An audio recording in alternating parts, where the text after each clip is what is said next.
I wanted to squeeze in just one more budget Thanksgiving video, and this one's going to be a budget Thanksgiving at Aldi. Obviously, Aldi is going to be quite a bit different than my previous budget Thanksgiving dinners that I did at Dollar Tree and Dollar General. Aldi has a much wider variety of ingredients at a much wider variety of price points, so I'm excited to share with y'all what I got and what I made while still keeping it a pretty traditional Thanksgiving dinner. One real quick note, when I do these types of videos, you won't see me pulling ingredients from my pantry that are necessary to create a dish. So you won't see me pulling eggs, butter, baking powder, sugar, anything that is considered necessary for a dish to exist. What I do allow myself to use are a very cheap basic oil and then basic seasonings. All three of these blends are from Dollar Tree. This is an Aldi spice, salt, pepper, garlic, and soy sauce. Just things that add a little flavor, but things that if I omit it, you could still eat the dish as is. Here's most of what I got at Aldi. Aldi had enough options that I really kind of struggled to decide what I wanted to get, what I wanted to prioritize for my meal. But ultimately, I think I'm pretty happy with what I got and that I'm gonna have a pretty dang good dinner. So just to go over this real quick, the flour was $1.79 for this 5-pound bag. A 3-pack of yeast was 99 cents. The instant mashed potatoes were 89 cents. The baby carrots were 89 cents. And before you say anything, yes, 2 pounds of whole carrots was definitely more economical per pound than the baby carrots. But when you're working with a super tight budget, that 40 or 50 cents can make a big difference. I got a 3-pound bag of yellow onions for $1.69, which was a great price. 89 cents for the celery, $3.49 for a pound of butter, 88 cents for some instant vanilla pudding, $1.51 for a half gallon of whole milk, 50 cents for a can of green beans, and then bananas were 38 cents a pound, so these 2 bananas came to 27 cents. Not pictured yet, and a big difference from my previous 2 budget Thanksgiving videos I did is that I have a whole turkey. Is a 14-pound whole honeysuckle bird. It was 77 cents a pound, so it came to $10.84.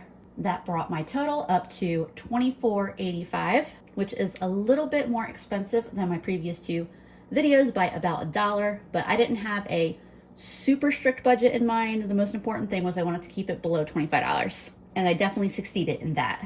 I've got what I think are some pretty neat ideas to stretch these ingredients in some pretty creative ways. But I will say up front that if you wanted to do less from scratch work, you could definitely trade out some of these items and go for a much quicker, easier, and still very, very, very budget friendly Thanksgiving. You may even come out a little bit cheaper.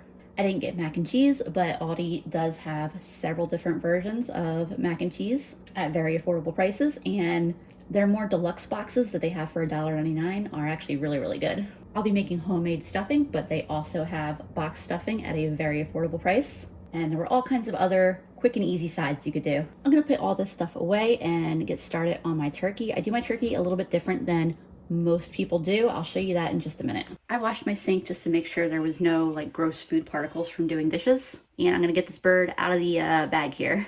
And then I have my roasting rack that he's gonna roast on. And I like to just stick him on there. I am removing the little pop-up thermometer because I won't be using that to determine how done it is. I much prefer just using a regular meat thermometer. And I'm gonna pull this little plastic piece that holds the legs together. I don't need that either. I was able to pull that right out. As we're working with the turkey, we wanna be really, really mindful of cross-contamination. That includes any water you run, splashing up onto anything that you have around your sink, anything that you might touch, including the handles to the sink. Washing your hands frequently as needed. I've been fantasizing about those big single farmhouse style sinks and how much I would love to have one. But it's times like these, I really love having a double sink so that way I can regularly wash my hands on this side while I've got the turkey in the sink on this side. I also pulled the neck out, as well as the bag of giblets. I'm just tossing that in my freezer to do something with another time. I don't feel like doing anything with them now, and that's okay. I'm not doing anything crazy with this turkey right now. I'm just trying to make sure there's not big chunks of ice like that one I just got, because it is thawed. It's plenty thawed enough to cook it, but there's always like a little bit of ice inside the cavity still.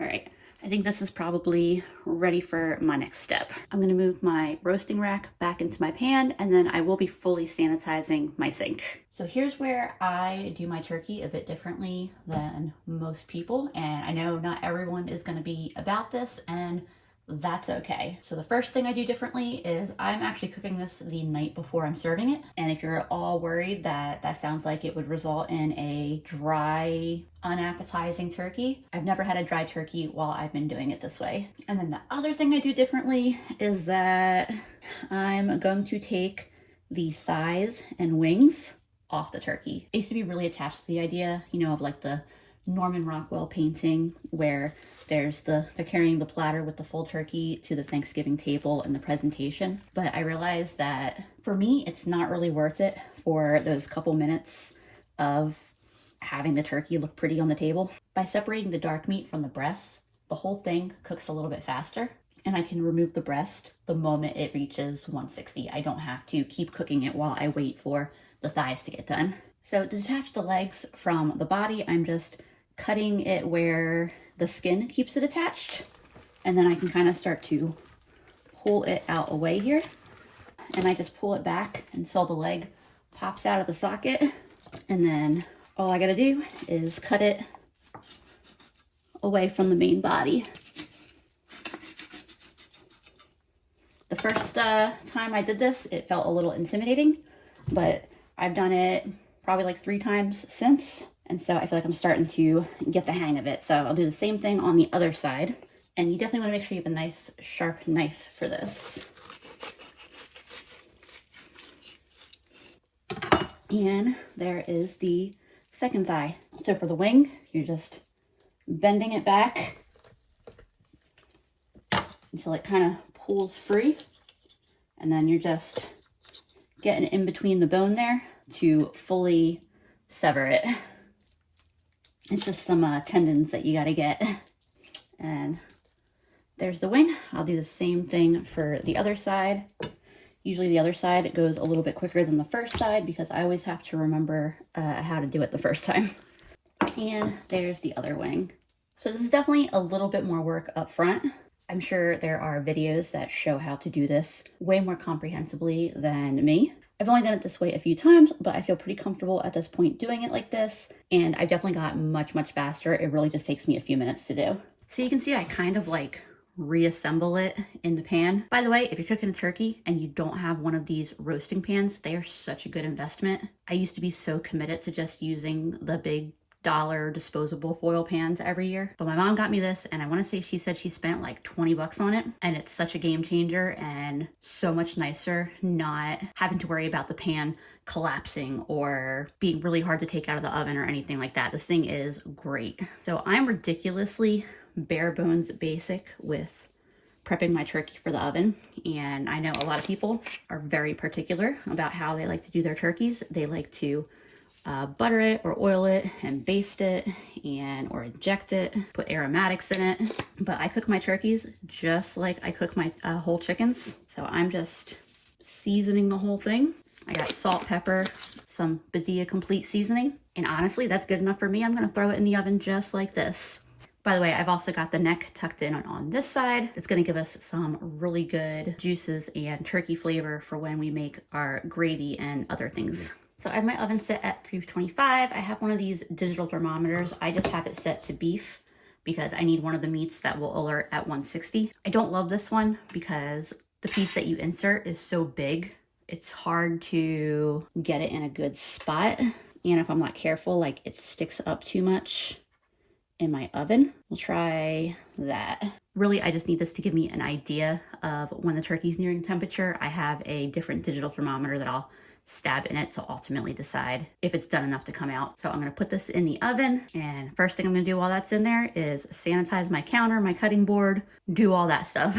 Real quick, I just pulled the turkey out to check the temperature because that there says it's 178. Like I said, that thing is hard to place, but this one that I trust more says it's 153. Either case is almost done, or at least the breast is anyway. The breast portion of my turkey is done. That took under 2.5 hours to finish. but the thighs aren't quite cooked to where they need to be. So that's the beauty of cooking a turkey like this, is I'm going to take the breast and set it aside, and then I can put the dark meat back in to continue to roast. The other thing that I'm gonna do tonight to prepare for this meal tomorrow is I'm making a double batch of the no knead bread recipe that I really like. I'll make 2 loaves tomorrow. One will be a loaf to slice up and eat for dinner, and then the other one is going to be to make stuffing. So to start off, I need 6.5 cups of my flour. All right, theoretically that's 6.5 cups unless I screwed up when counting, in which case it'll end up being 7.5 cups.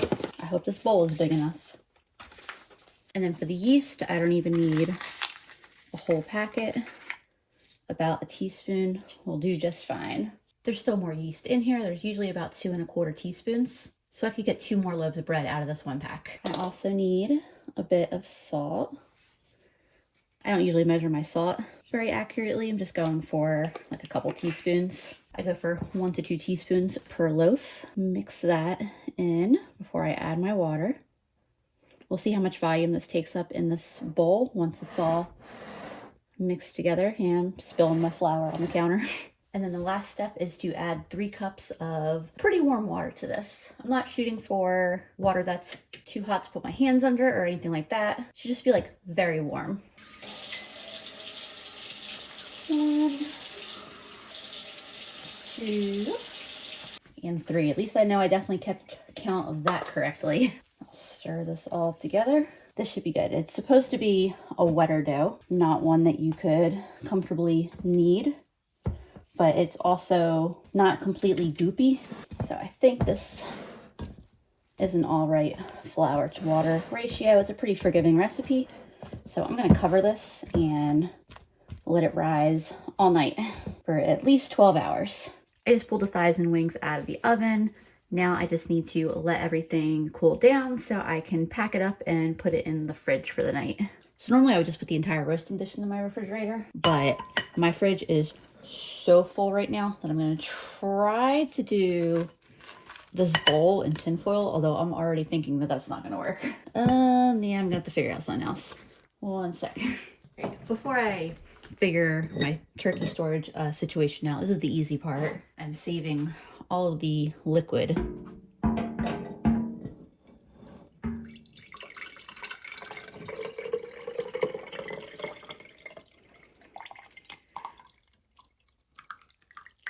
Perfect. I was really hoping that this was gonna fit. I'll put this in the fridge, and as it cools, the fats will rise and solidify to the top, and then the bottom will just be like the really super flavorful drippings from the bird. Also, great news, Andrew reorganized things in the fridge for me, and as long as I don't have the rack in here, this all fits super comfortably in the fridge. So I'll just set the turkey pieces back in here. I'll cover it with foil, and then I will come back to it tomorrow.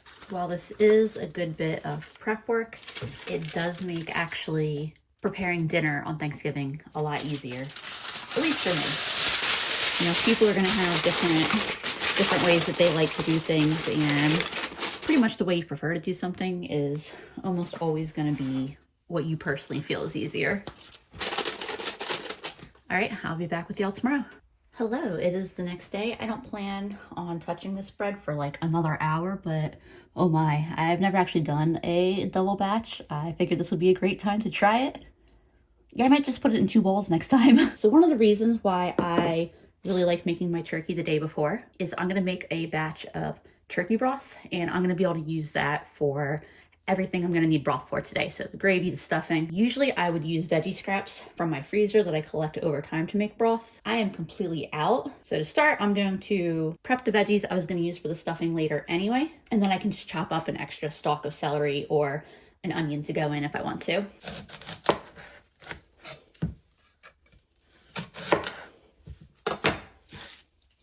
I've got my pressure cooker insert off to the side here. That's what I'll be making my broth in. Alternatively, you could start this the night before in like a slow cooker or simmering real low on your stove. And I'm just dicing onions that will go in my stuffing in a little bit. And for my celery, I think I'm gonna use like 2 ribs. By the way, I think that's a mosquito in my celery. Whoops, apparently I thought I hit record and I didn't, but I was a little bit generous with how much of the celery I cut off each end. If I had scraps already saved, I would use a lot more of this in my stuffing, but because I specifically want some to go into my broth, I just chopped off a little bit more than I usually would. And then I'll just chop them like that size for my stuffing. And I think 2 ribs will be enough. I'll let you know in a second. I decided to do one more just because I feel like I have so much more onion in this bowl. I've got this ready to go for when I make my stuffing. That's all the celery that I'll use for this. I could definitely clean and cut this into pieces and set it out as an appetizer. I'm not a fan of raw celery, but Andrew loves just lightly salted sticks of celery. I could also throw a handful of my baby carrots in here, but it's just not, I just don't really want to use them for that. If I'd gotten a bag of whole carrots, I would just chop off the ends and toss them in here. And then I've got my turkey.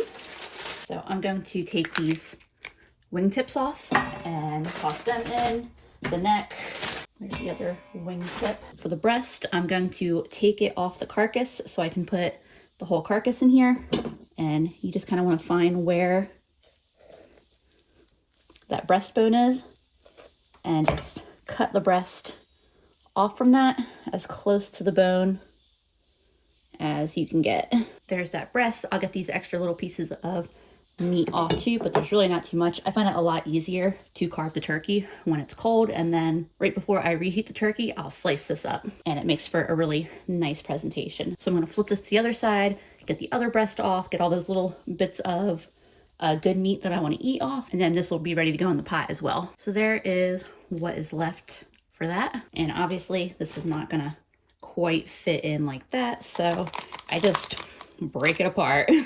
And if you wanted to do any fun traditions with the wishbone, I feel like that would be a great opportunity to cut it out and have it ready. And then I also like to cut the thigh bone out. I just pop them right apart. Very easy to do once the turkey is cooked and when it's not fresh out the oven, hot in your hands.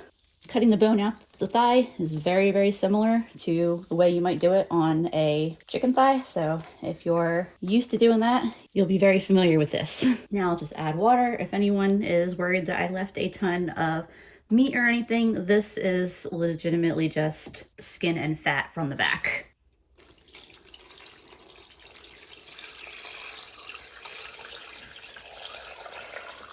That is about 1.5 quarts. I'll add a little more. I'm not entirely sure how much, that'll be good. I'm not entirely sure how much broth I'll need because I'm not really sure how much stuffing 1 loaf of bread is gonna make, but I won't be upset if I have some extra. So I've got the insert in the Instant Pot. I'll cook this for 2 hours on high pressure. It'll take a little bit to come the pressure, and then I'll let it natural release until the pin drops, and then I'll probably just keep it in here until I'm ready to use it. It is time to get this bread into these loaf pans. Hopefully it's not sticking to the towel too much here. Ooh, good thing that was a clean towel. That is a full bowl of dough. Putting some flour down to dump the dough on. Did dry out the top just a little bit, but I think it'll all be okay. Maybe plastic wrap would have been better in this case. Usually I don't have that kind of problem. But usually I do a single batch, so I've never had it rise so much that it came into contact with the towel I put over it before. Like I said, when I was doing the double batch, I hadn't done it before. I knew what I was getting into, that there might be some lessons learned, and I'm okay with that. I'll divide this more or less into 2. And then I've got 2 loaf pans here. I've got just a little bit of oil spritz on the bottom because I found that these particular pans like to stick just a little bit. So all I'm gonna do to get these into loaf shapes is kind of stretch the dough into a nice little rectangle and then roll it in kind of the shape that I want. In this case, it kind of got a little long, so I'm gonna go ahead and just give it another little stretch here and roll it one more time, and it's a lot easier to deal with that second time around there. It's not very smooth. Some of that was those harder bits. That's okay. Yeah, next time I will definitely either do it in 2 bowls, use a bigger bowl, something so I don't get these like just hard crusty bits, which aren't a deal breaker. The whole thing is still gonna bake up okay. It's just not ideal. There we go. Not my prettiest loaves, but that is okay. I'm gonna cover these again and let them rise for probably like 45 minutes. And at that point, I'll be sticking them into a 450-degree oven. Here's my dough after a 45-minute rise. I'm gonna pop these in the oven and bake them for about 30 minutes. There's one loaf of bread, and then the other. I'll let these cool for a few minutes in the pans, and then I'll transfer them to a wire rack to fully cool. So the next thing I'm gonna get prepped is a pie crust. I've got a cup of flour there, some ice water that I'll be using in just a minute, one of my sticks of butter that I stuck in the freezer, and I'm grabbing just a little bit of salt. A little bit of sugar would be a great addition to this, but I'm gonna try to keep it just as simple as possible, so I'll omit the sugar. It will still be good.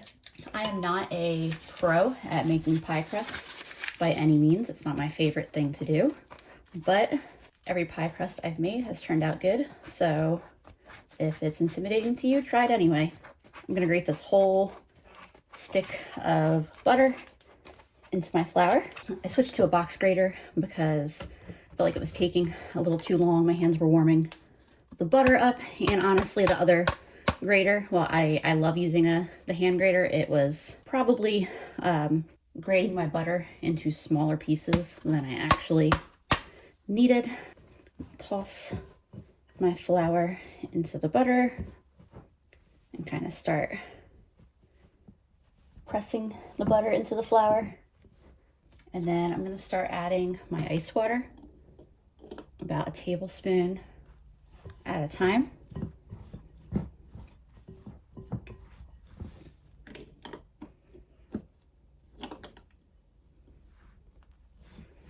And I shouldn't need more than like 3 or 4 tablespoons.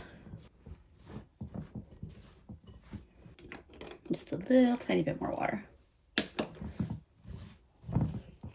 And that should be, I think, perfect. I'm gonna chill this in just a moment, but before I do that, I'm gonna kind of flatten and fold it a couple times to make sure it's all integrated together and to help create layers. That's gonna help us get that really flaky crust.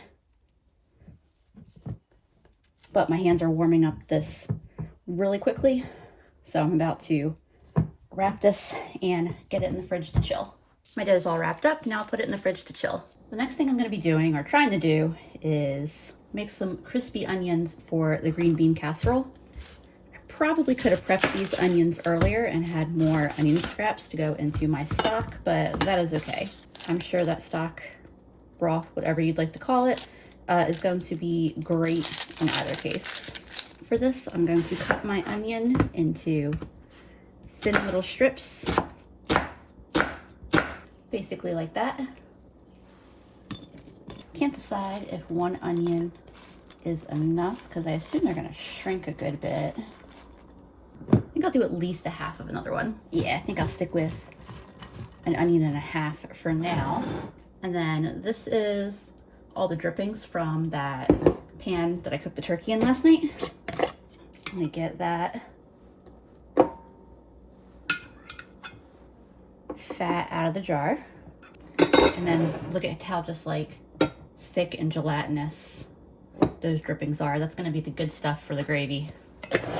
So this is pretty thick, almost a creamy texture right now. I'm gonna pop this in the microwave for like 10 seconds. So that way it's more of a liquid fat. Now it's nice and liquidy. It's got about the viscosity of like vegetable oil. And I'm gonna use that to coat my onions. Also gonna add a little salt, a little pepper, and a little Cajun seasoning blend. Toss that. Definitely don't need any more fat than that. And then I'm gonna toss these in some flour. You could fry these the regular way if you have a whole bunch of oil to use. I didn't really want to go that route. So I'm gonna try to do it in the oven with what I have here. I'm not really sure what the right amount of flour to add is, but they are starting to feel battered, so it's probably pretty close there. I've got a pan here ready for them, and I'm gonna spread them out as best as I can. It'd probably be better to use 2 pans, but I'm notoriously good at knowing I should use 2 pans and ignoring that, so I'm just gonna spread them out and hope for the best. So in my original notes that I wrote myself, because I always write myself kind of like a list of my dishes, the instructions, the order I'm putting them in the oven, things like that, I wrote to put these in the oven at 450 and give them a stir every 10 minutes until they're done, and assuming that they were going to take around like 40 minutes plus or minus 10 minutes to get done. But then I remembered I have a convection setting on my oven, and I'm going to try that out. So I'm still going to do it at 450, but I'm going to try that convection setting. The convection setting has a fan that blows the air around, and it's supposed to help foods get crispier. Here's what my onions are looking like so far. They're actually crisping up pretty nicely. I think this is gonna work out. So I'm tossing them and then putting them back in the oven. I did lower the temperature to 425. I forgot that when you do convection bacon, usually you lower the temperature by 25, and it felt like it was a little bit hot for them. And I was half thinking I may even drop it again to 400 next time I check on them. But so this is one of my loaves. It's pretty much fully cooled down, and I'm going to cube it up so that way I'll be able to use it in my stuffing. There's what all that bread looks like. I'm pretty happy with that amount. That should be plenty for the amount of stuffing I want to make. I just pulled the onions out. Some of them are a little bit on the crispier end, a little bit on the darker end, because I was going for crispy, but a little bit on the darker end than I was going for. But these taste so good. I could sit here and I could snack on this whole tray, just like a bag of the French fried onions, but these ones are warm and fresh. They're really, really good. Now, the ideal way to get the bread ready for the stuffing is to cut up your bread a couple days before you need it and let it get stale. But obviously, I don't have that kind of time since I just baked this bread today. So I've got my oven at 225, and I'm gonna let these dry out in the oven for probably like, 30-ish minutes. I've been kind of doing things here and there throughout the afternoon that needed to get done for this meal, but I'm almost at the point where I'm going to be doing a lot all at once. So I'm going to separate the broth from the stuff that, the bones and the veggies and all that stuff. I like using these wide mouth jars to put broth in because they're really easy to get all the way inside to clean. My way of using this is usually just to get a colander in here, let the broth drain off from it, and then set those solids to the side. You can also use an insert if you have like one of the baskets or something. I have one that I sometimes use, but I find a colander like this is just easier to clean, even if it is technically a little more convenient to just lift the whole basket out. Okay, I think that's all the big pieces. And then I'll use that same little strainer. I think it's a tea strainer, but it works really well for tasks like this, to get any of the other little bits and pieces that I don't really want to go into the final broth.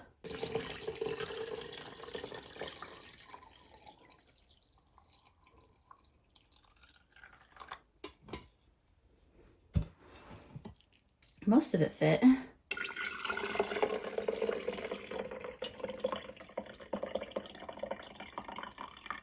And there's another almost half a liter sitting right at the 400 milliliter line. I ended up with about 2.5 quarts of broth. You can see there's a little bit of fat floating to the surface. I can either skim that off or just give it a stir in and leave a little bit of fat in the broth. But this is one of the reasons why I like making the turkey ahead of time these days, is because I get all this broth to use while I'm cooking, and I don't have to buy the quarts of it. My bread will be done drying out soon, so I'll start getting my veggies ready for the stuffing. Starting out with a nice big hunk of my butter. I know that the butter was a kind of like large portion of my budget, especially for what it is. But being able to use real butter in cooking, and then when we serve the bread and we get to use real butter. I just think having real butter for all those things just makes such a difference in how the quality of the meal feels.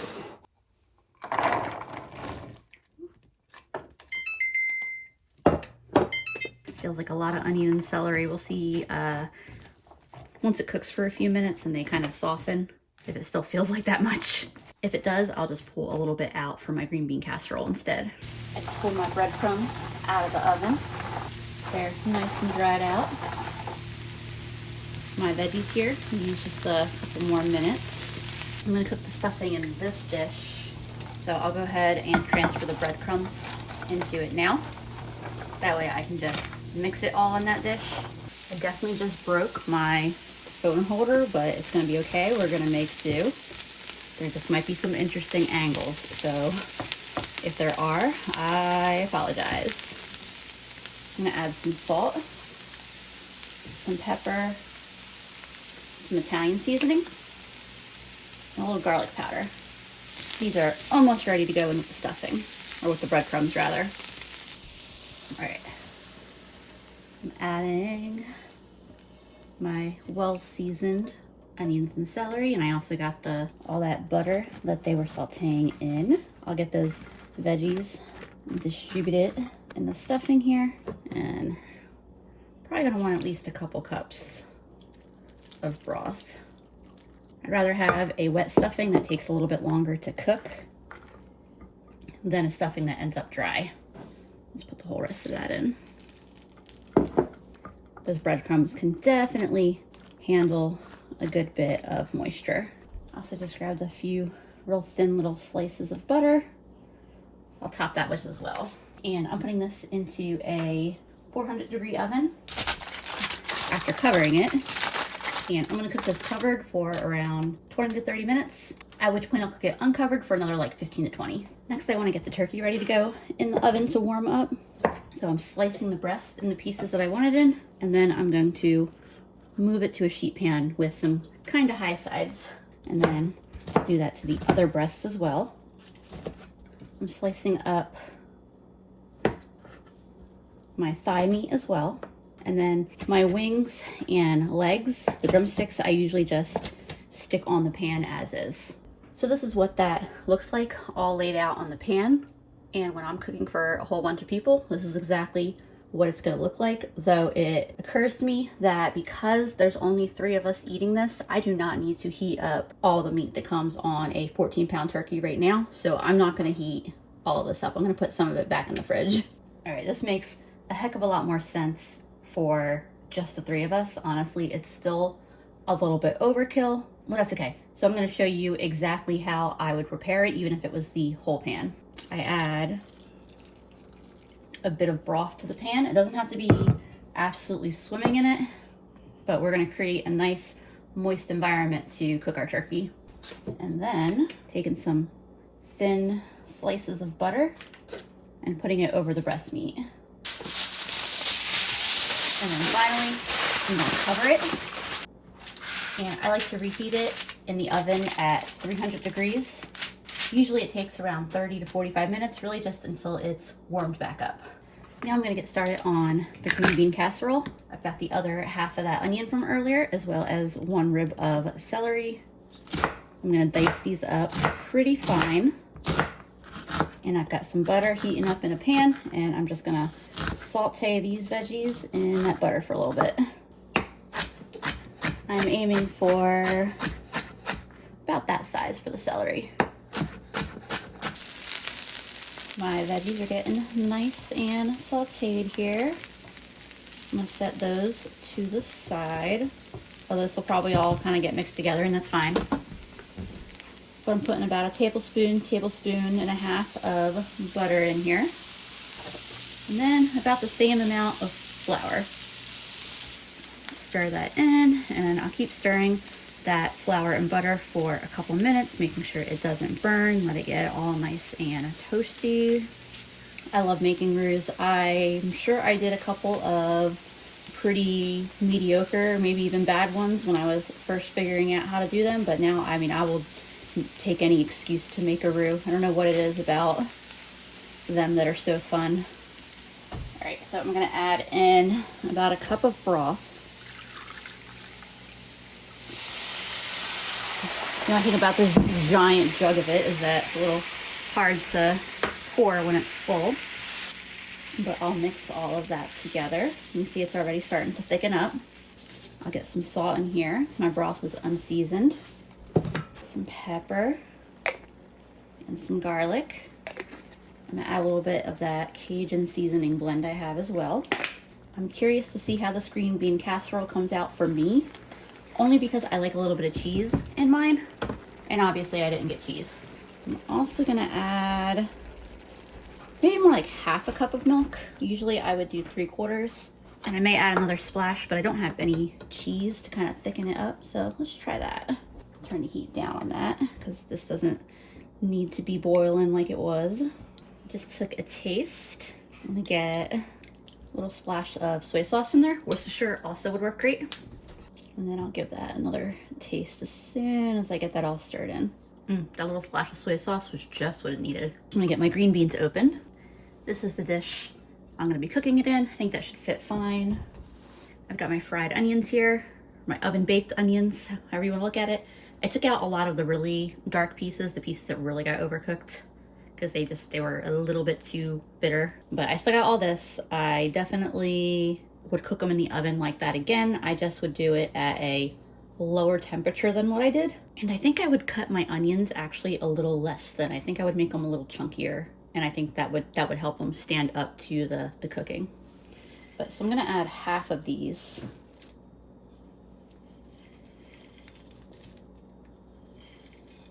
And stir that in with the green beans.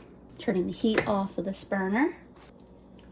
Oh yeah, that's definitely a plenty big enough container to bake this. And then the rest of my fried onions here will go right on top.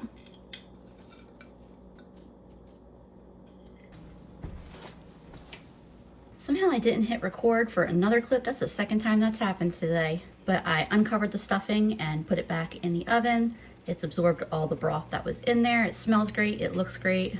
It should finish about the same time as the green beans do. I'm getting my carrots ready, and I'm just doing a basic steamed carrot and some butter and salt. It's honestly one of my favorite ways to eat carrots. It's a side that I make on the regular.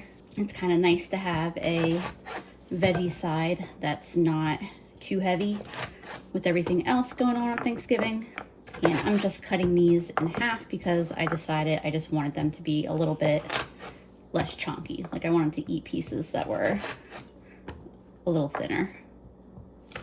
So I'm just chopping them in half and throwing them in a bowl, and I'm just gonna steam them in the microwave. So many of these sides are nothing but work, so it's nice to have a side or two that is easy to throw together.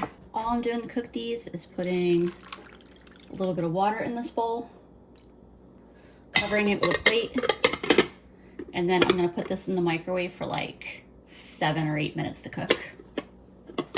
I'm gonna get started on my potatoes as well. They call for 2 cups of water. I'm gonna do half water, half milk.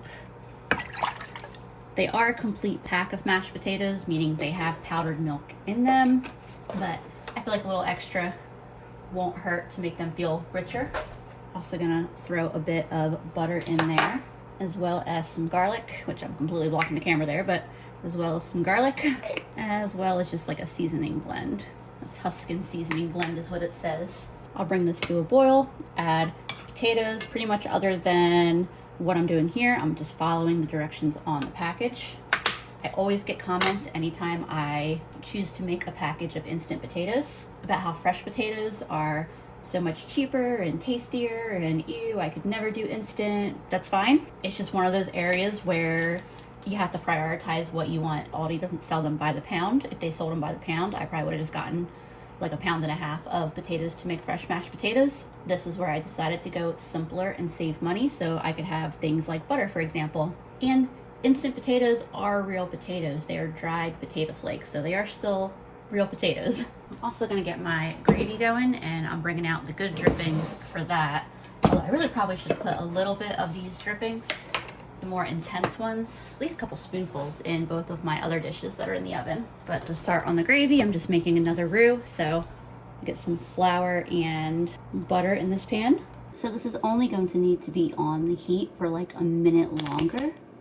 But I feel like I'm having a weird scenario that I never had happen before. Is my pot leaking? I think it's leaking. That's so bizarre. I got my potato flakes in, got my roux, just about ready to add some broth. Everything that I was baking is pretty much done, so I'm just letting all of that sit in there with the temperature off. That way it just stays warm while I finish this. I just tasted those potatoes. I had to go glance in my trash can and double check what flavor they were because they're really, really good. It's roasted garlic, and it definitely, the roasted garlic really comes through. All right, I think this is ready to add my broth.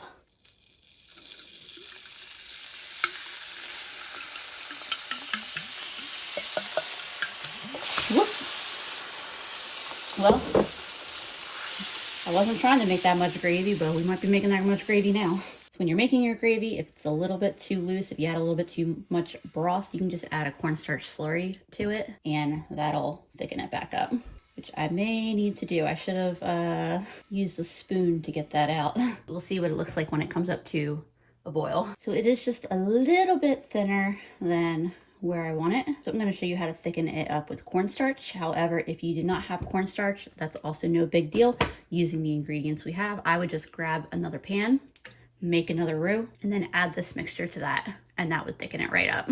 You want to use a cold liquid, whether that's cold water, cold broth.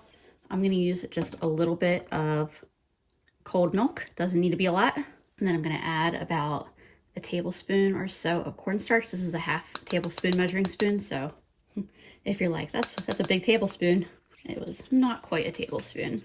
So you just stir it in real well. This works especially well if you have a little whisk, but I find the measuring spoon always works fine. And then you pour that into your boiling liquid. Give it a stir, and that should thicken right up. And then I want to season my gravy with a little bit of pepper. And when I tasted it, I thought it could use a little bit of salt. Because remember, those drippings really didn't have an excess of salt in them. I never added any salt to the broth. But this should be thick enough. Turkey gravy is usually a little bit thinner than brown gravy anyway, and it should thicken up as it cools down. So I'm gonna turn the heat off and work on setting the table. You may be like, so Lisa, what about dessert? Yeah, I know. I promise, I did not forget it. I broke my one routine I usually do, which is doing dessert first. So I will just have to get to that as soon as dinner's done. Realistically, we're gonna be too full to be ready to eat dessert right away anyway, so it'll work out. Y'all almost let me forget about these carrots. Got the table just about set, and I almost completely forgot about them. So I'm just putting butter on them, a little bit of salt. I'll toss these together. If people want more salt, there's salt on the table. And that's all there is to the carrots. The carrots are very, very easy. And here's our full dinner. We have the stuffing, the turkey, the green bean casserole, mashed potatoes, gravy, buttered and salted carrots, some fresh made bread, some butter to spread on our bread. And here is what my plate looks like. It's definitely the most traditional looking of any of the 3 Thanksgiving dinners I've done, probably mostly because of things like actual turkey and fresh buttered bread, a fresh veggie. That definitely makes a difference. The mashed potatoes with the gravy, really good. They were already really good for an instant potato, but that gravy on it is so good. I don't even think it matters that they're not, quote unquote, real mashed potatoes. It's very good. The stuffing is super savory, full of flavor. I already know the carrots are gonna be good because, like I said, I make this as a side all the time. But it's still so nice to be able to have that fresh side on the plate, that fresh veggie side. My turkey, a little bit of the dark meat, delicious. The green bean casserole was the one thing that I was a little unsure about because, like I said, I really like mine with a little bit of cheese. And I wasn't sure if those onions were overly kind of on the burnt side. But no, it's really good. I still like it better with cheese, but I would definitely eat this any day. And then finally, we got some fresh buttered bread. which of course it is awesome because it's fresh buttered bread. I took a half piece because I figured my plate was gonna be overly full, as happens on Thanksgiving. Yeah, this is a good plate of food. And this is what we have left once we're done eating. And then obviously there's still plenty of turkey in the fridge. I'm very full. Andrew's been making sounds that he's very full. So obviously some of the sides were on the smaller end, like the mashed potatoes, and it was just a pound of carrots. But the more sides you have, the further even smaller ones will go. We'll definitely be eating on most of these leftovers for tomorrow at least, and then we'll have turkey for probably a couple days with sandwiches. I'm not sure what my favorite dish was from this one. I really like the green bean casserole in this one. And the stuffing too, obviously. The gravy was really good. I think the gravy was my like standout component of this table. It is time for me to get this pie dough made. It's funny, I was just watching a bunch of videos about people talking about not chilling your pie dough at all, and I'm like, wow, I wish I would have seen those videos before I put this in the fridge, because then my pie would have gotten done earlier. That is okay though. Get a little bit of flour on my surface and on both sides of my dough. Kind of trying to get it a little bit round to start here.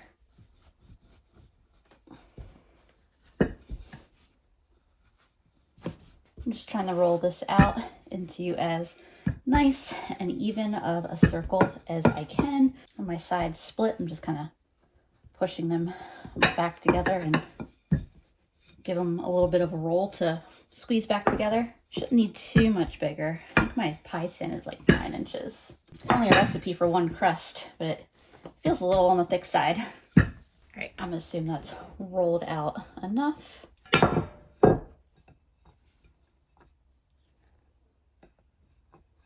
It's good to me. Let's tuck the excess in. Just give it a nice little crimp design around. Doesn't have to be perfect. I crimped it and then I kind of squished it a little bit because I need to blind bake this because I'm making a banana pudding in it, and so that itself doesn't get baked, so I gotta fully bake the pie crust first. A lot of people usually put weights in it, which I considered doing. You can use rice, beans. The one that I would try if I was going to do a weight is sugar. Apparently it is a really good weight and gives it a really nice even pressure around it. And I saw another one where they talked about just putting another dish in it, which, like I said, it's going to press in my crimping a little bit, but that's okay. So basically what I saw is putting it upside down. Let's do this the other way around. That baking pan's not quite wide enough, so putting it upside down on a baking sheet and then putting another baking sheet on top of it and cooking it this way. So I want to try that. And then I also saw something I want to try where instead of baking it for a shorter time at a higher temperature, you bake it for a longer time at a lower temperature. So I have my oven at 350 and I'm going to try baking it for about 50 minutes to an hour is what I'm thinking. We'll see if it works. If you haven't noticed, I use my videos as an opportunity a lot of the time to try out new recipes or techniques or some random thing I saw on the internet. So I hope you enjoy some of these antics and seeing if they work as much as I do. I just pulled my pie crust out of the oven. I did do it for a full hour and it's, you know, a little bit tattered on the edges, but I'm fine with that. I have no problem with that. I don't need a picture perfect pie crust. For me, the golden brown and how like amazing it smells is what matters to me. So I'm gonna let this cool off. I'm gonna pull the top off real quick. I wasn't sure if that second glass dish would stick as it cools. I did knock just a little bit of the crust off, but all that did was give me an opportunity to taste it, and it tastes fantastic. I'm gonna get my pudding made as my crust cools. The pudding is super basic and easy to put together. It's just a couple cups of milk and whisk the pudding mix in. Definitely a little more orangey looking than I was expecting it to be, but as long as it tastes like vanilla, that's all I care about. But yeah, it definitely kind of looks a little bit like an orange drink mix.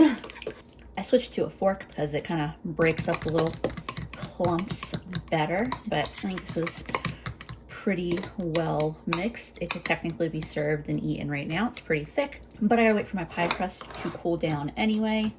And I think that anything like this where you're mixing a powder in with a liquid, it just, if you give it like 5 or 10 minutes, it just helps it fully hydrate.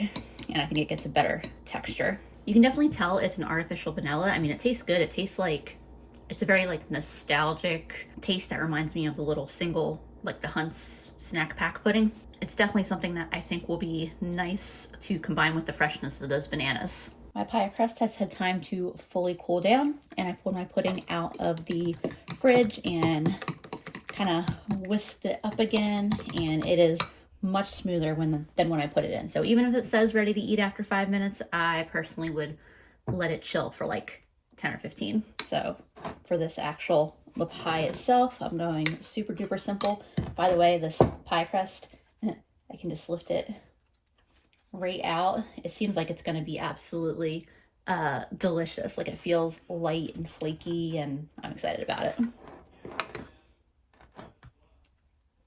I'll get a couple big scoops in here. Hopefully 1 box of pudding is enough, though it's not like the pie crust isn't good enough to eat on its own.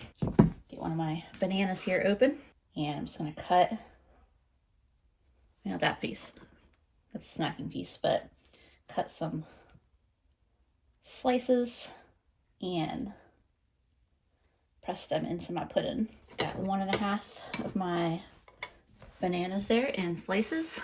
Now I'll get a bunch more of this pudding on. Actually, I'll just put the rest of it on.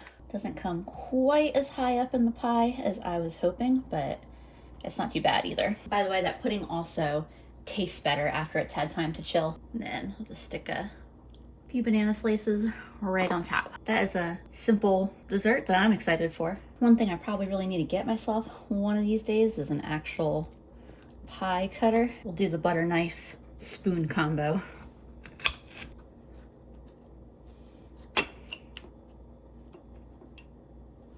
I just took a bite of this crust on its own, and it is so good. It is so buttery and flaky.